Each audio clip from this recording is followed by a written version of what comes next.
Bonjour à tous la famille. Ceci est un message d'encouragement à la ministre gabonaise de la Justice. Une gabonaise, une très belle femme d'ailleurs. Et de ce que j'ai pu entendre, une femme très intelligente et qui a un parcours impeccable. La question juridique au Gabon est très difficile. Elle est très très difficile. La question gabonaise en général est difficile. Il y a quelques semaines, j'étais en pleine méditation, en pleine prière, et j'ai reçu la parole de l'Éternel. Je pensais au Gabon, je priais pour le Gabon, je pensais un peu aux acteurs politiques, etc.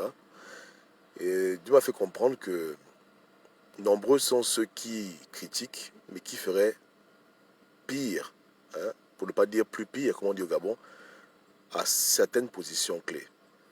Comment est-ce qu'on peut être ministre de la Justice dans un pays comme le Gabon? C'est difficile. Je pense que de tous les portefeuilles ministériels, c'est le portefeuille le plus compliqué. Parce que le Gabon a une longue histoire et elle n'est pas belle. Au niveau de la justice, il y a eu beaucoup d'injustices et aujourd'hui encore, il y a beaucoup d'injustices. Et la politique gabonaise, l'exécutif influence beaucoup sur le judiciaire, ce qui fait que les pouvoirs sont intermélangés. Donc avec même toute la bonne volonté de la terre, c'est très difficile d'arranger les choses à ce niveau, c'est très dur. Mais néanmoins, dur ne veut pas dire impossible. D'où mes encouragements à cette dame, parce que je sais que la tâche est dure. Tu arrives dans un ministère, tu sais que ton pays n'est pas un pays démocratique comme on l'entend. Tu sais qu'il y a des problèmes, tu sais qu'il y a des forces qui agissent dans l'arrière-plan. Tu as fait des études de droit, tu penses à des réformes, tu penses à faire bouger les choses, mais tu rencontres rapidement beaucoup de murs qui se lèvent parce que il y a des dossiers qui impliquent tes collègues, qui impliquent ta famille, qui impliquent ton entourage. C'est le désordre. Voilà. C'est le véritable chaos. Donc comment est-ce qu'on rame dedans?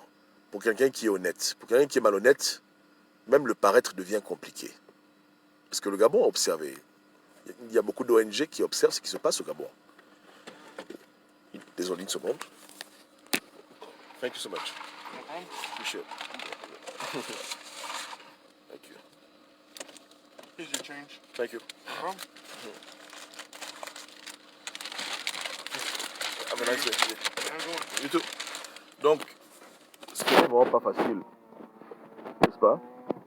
Beaucoup de gens au Gabon ont de la bonne volonté, mais le système est très coriace et le système a ses habitudes, ses secrets, ses manigances, etc.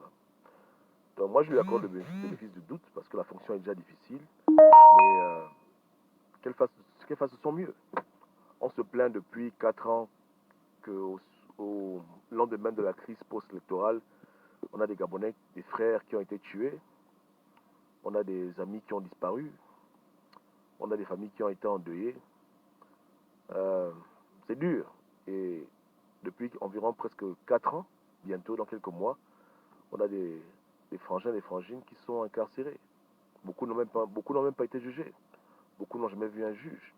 Et en discutant avec une sœur, j'avais compris qu'il y a des personnes qui sont en prison au Gabon depuis la crise post-électorale de 2009.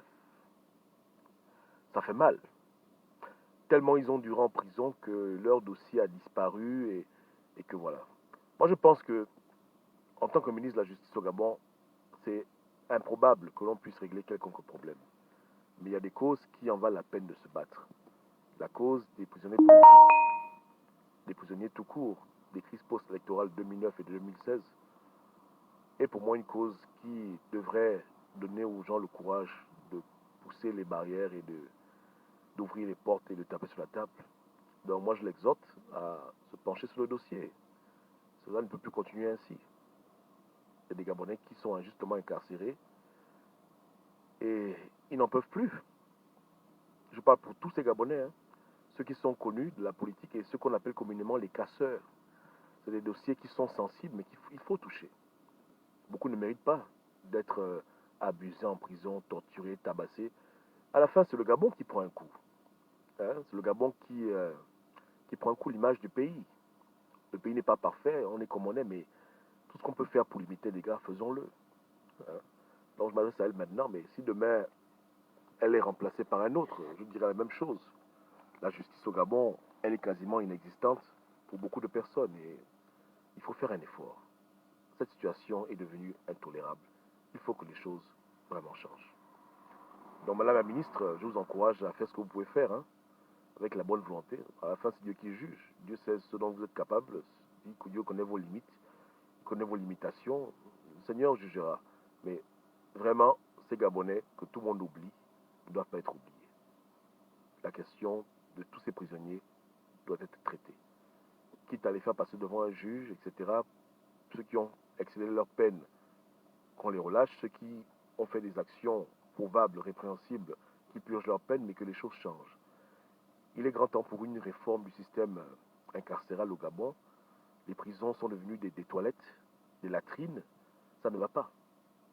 Je pense qu'en tant que ministre, ce sont les endroits qu'il faudrait visiter.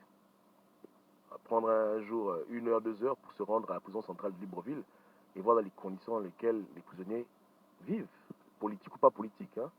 Également se rendre du côté du B2 et voir un peu les centres d'interrogatoire et parler avec les prisonniers, parler avec les gens qui sont dans le collimateur de la justice. Et soumettre à l'Assemblée des projets de loi pour que les choses changent. Ça ne va pas. Ça ne va vraiment pas. Donc, que Dieu nous aide. Et je prierai qu'elle soit encouragée dans son travail, qui est difficile, c'est dur. Mais bon, ce qu'on pourra obtenir, on pourra obtenir. À la fin, c'est Dieu qui jugera. Merci à tous.